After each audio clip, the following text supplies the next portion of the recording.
Hey everybody, I'm here again. This is what, the third time today. Yeah, I was at the birthday party. I didn't get to go on that trail like I wanted to. That bummed me out a little bit, but that's alright. I did go on the trail myself. But I wanted to go on that trail and I want to show y'all that trail because it was pretty nice. But it's alright. Our home kept dying. It was crazy.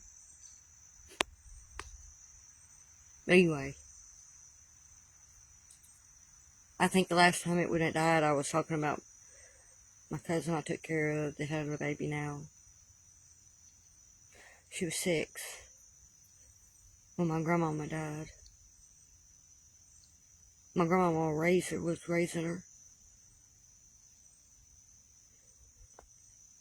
I mean, she has a mama.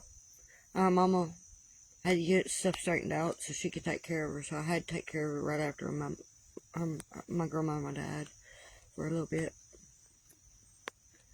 She's all grown up now. She has her own little baby and he's so cute. He wouldn't let me hold him though because he don't know me.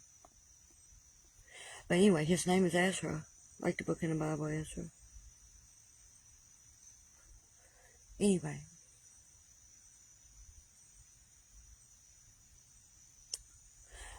I got a sick family. I'll ride with my mama and my daddy and my sister to Star City and to Cane Creek. I'm tired.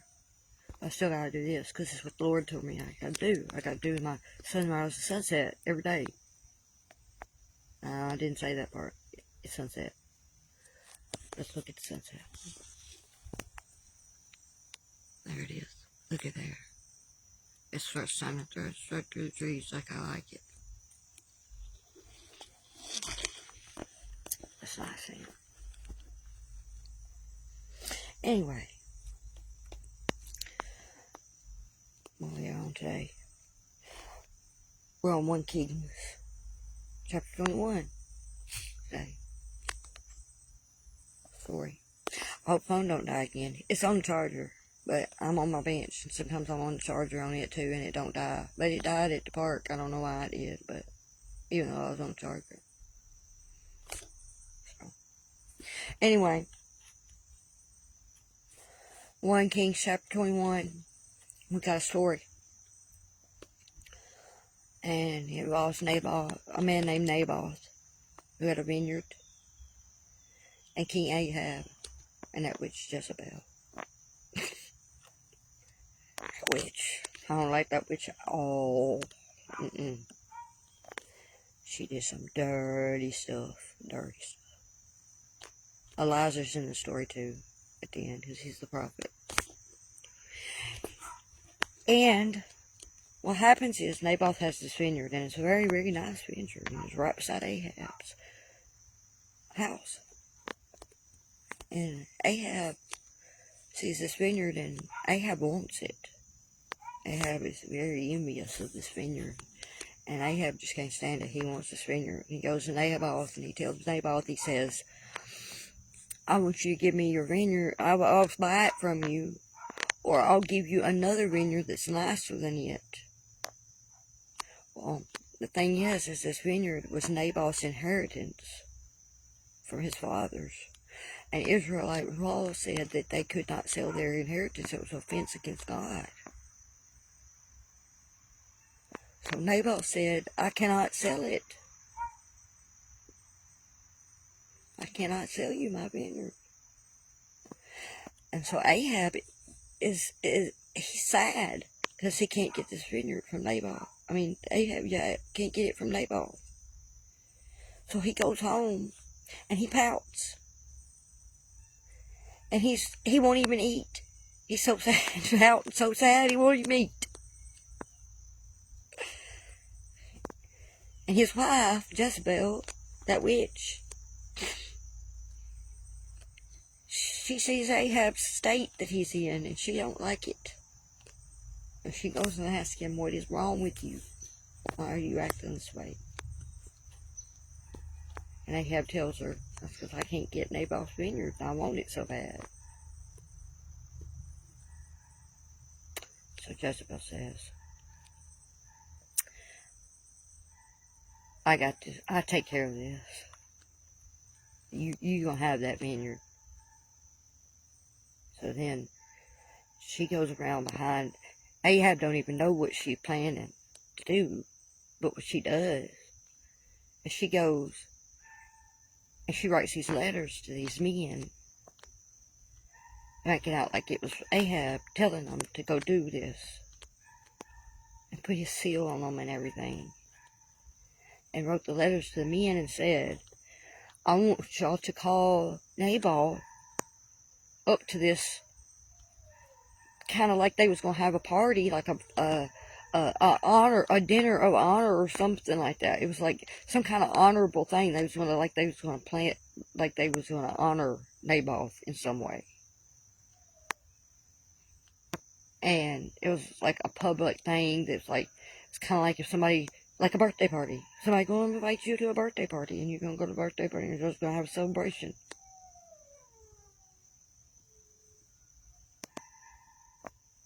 And that, you know what? She said, when you get him there, I want y'all to kill him. Or no, not kill him. That's wrong. I want y'all to say that he blasphemed against God. That's what they do. So they're going to do. Lie on him first. And say, you blasphemed against God. So that they would get him killed. The people would be upset. Because they know that he was a blasphemer. He blasphemed against God. And they would stone him and kill him. And that's what they did. Dirty, dirty, dirty. That's what that witch does. That's what the devil does. Dirty, dirty. So, and they get in league with each other. Them devils and them scoundrels. That's what they call them, scoundrels. This video was scoundrels. And they conspire to do things against people. They ain't even done nothing wrong. Poor old Naboth. He had a vineyard. He just didn't want to sell his vineyard. It was his. It was his daddy's. It was his daddy's land. And God said, you ain't supposed to sell it because it's a gift from God. He was just doing right. He was doing right by his daddy, and he was doing right by God. He didn't want to get rid of what was his.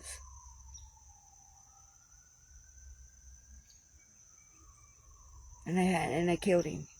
And then that's when Jezebel comes up and says, hey, look.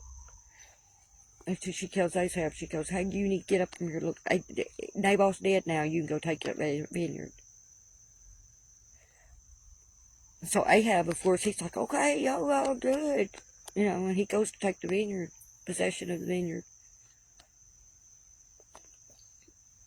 And Elijah hears about it.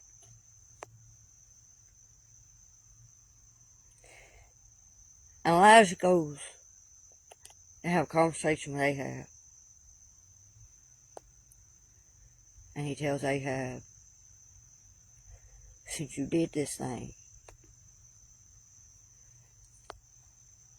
you're going to have suffer consequences. And it's going to be bad.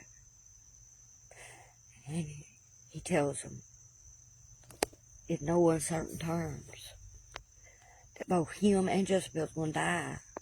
And not only die, but dogs is going to eat them. They're going to be killed and eaten by dogs. He uses some really strong language. They have to say the dogs are going to lick your blood.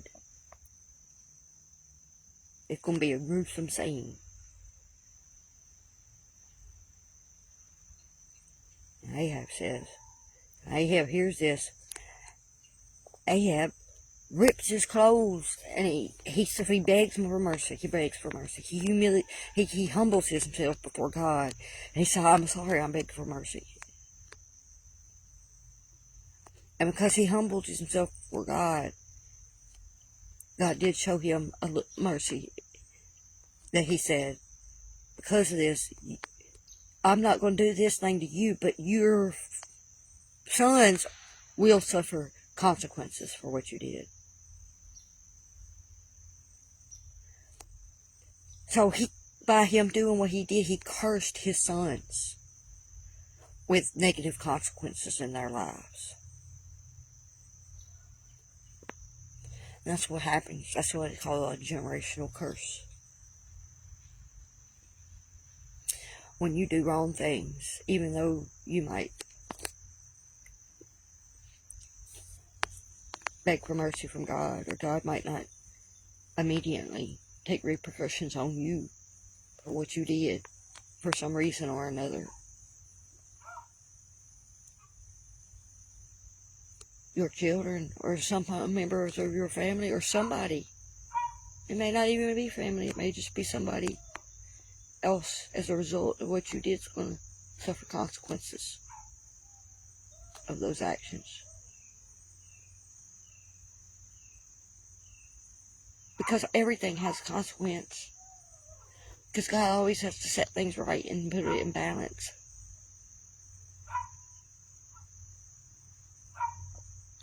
We don't know what our actions do that causes God to have to do other things to make things right and make things just again.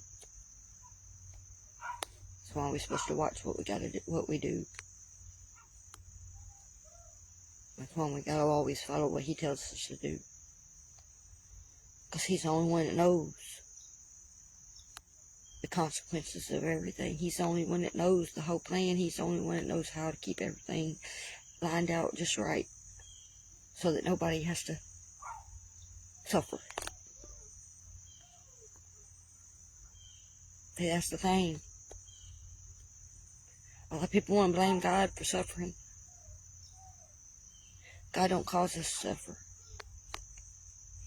We cause the suffering in the world ourselves. They say, if there's some of them atheists and stuff, they'll say things like stuff. Well, if there's a God, then why is there so much evil in the world? Why is there so much suffering? They don't understand.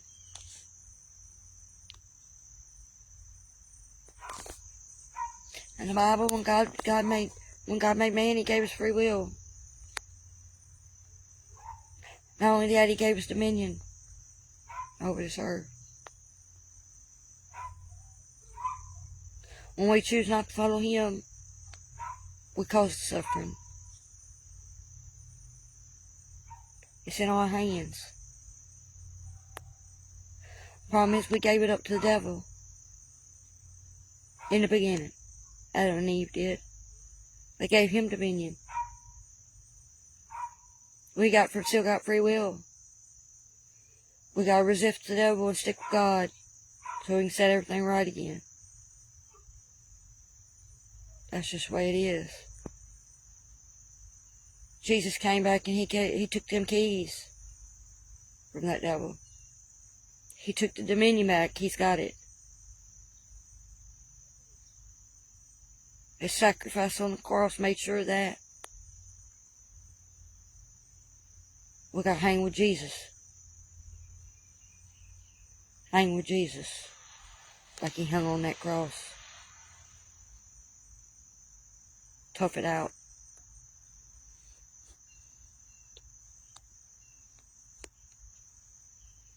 It's the only way. Set everything right.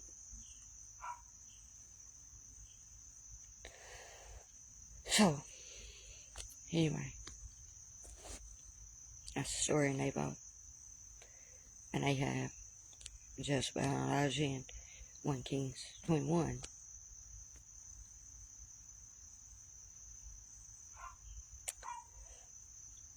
I don't know what else I was going to tell y'all tonight. I do know I had a good day. I had me a little nature walk. It was nice getting out of Palma for a second, even though it was just Star City. I mean, it's better. Anything's better than this demonic stronghold. Anytime you get out from under it. That's not very far from it, but I think it's a little bit. It's far enough. The farther you can get from it, better you are. Better off you are, farther you can get from it. For a minute, anyway.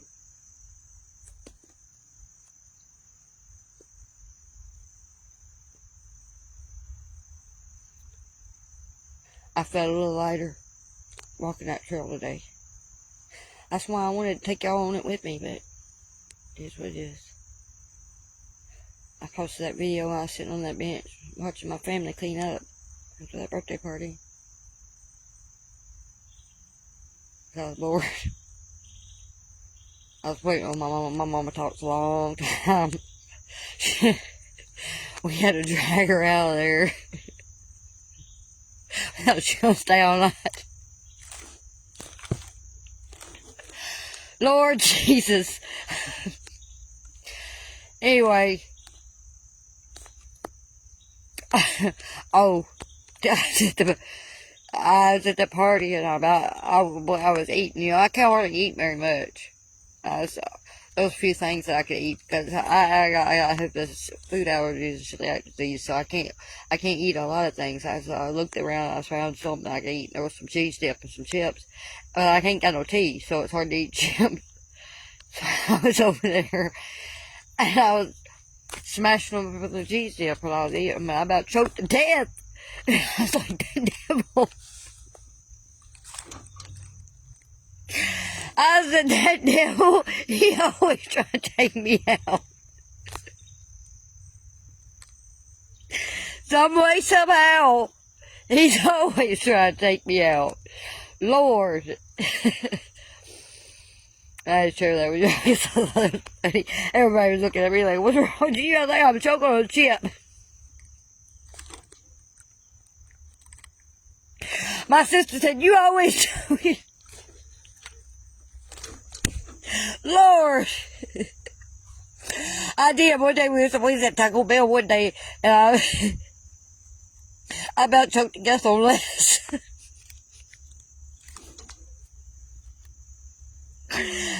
My nephew about died laughing.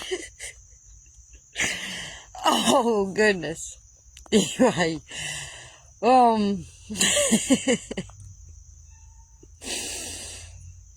it's good to laugh. Sometimes you laugh. Sometimes it's good to laugh at yourself. That's a lesson in humility. And you laugh at yourself. That's being humble. Being able to laugh at yourself.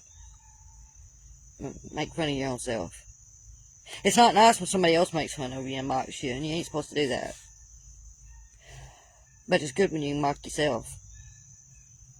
That's humility. That's what Ahab showed at the end. That's what saved him. With some humility.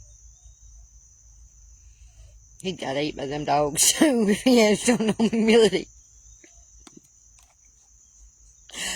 Oh, Lord. So, you better be humble. Them dogs will come for you. Like they did Jezebel. That witch. Anyway.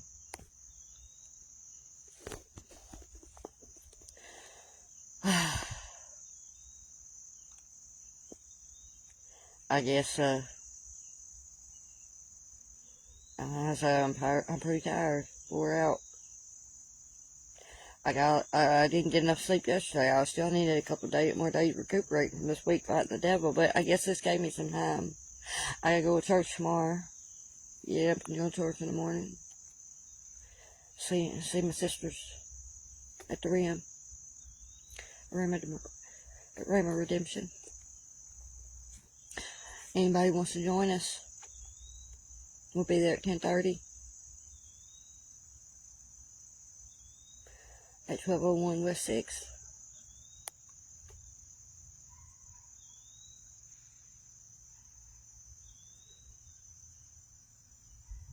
We usually have a really good time.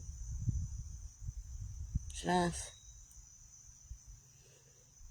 I don't know what this week's going to be. I've been making these videos all week. Some of them been watching me, I think. I've seen them, a couple of them watching me and stuff on there. So, you know.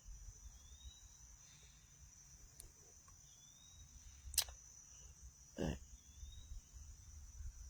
they gave me some support. A couple of them did. I appreciate it. They've gave me support for the last 9 years. brought me his point. So,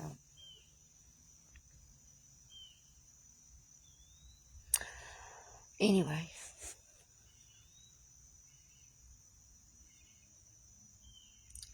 I guess that's it for today.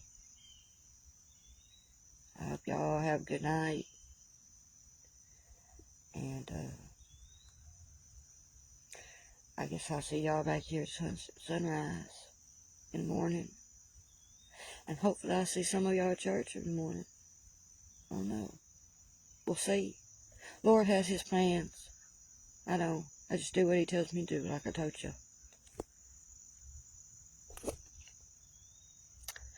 As I said, some people said they like my lives, they like my videos. Just what the Lord told me to do, so don't thank me, thank him. He's in charge of this operation. I love y'all. I'll see y'all at sunrise.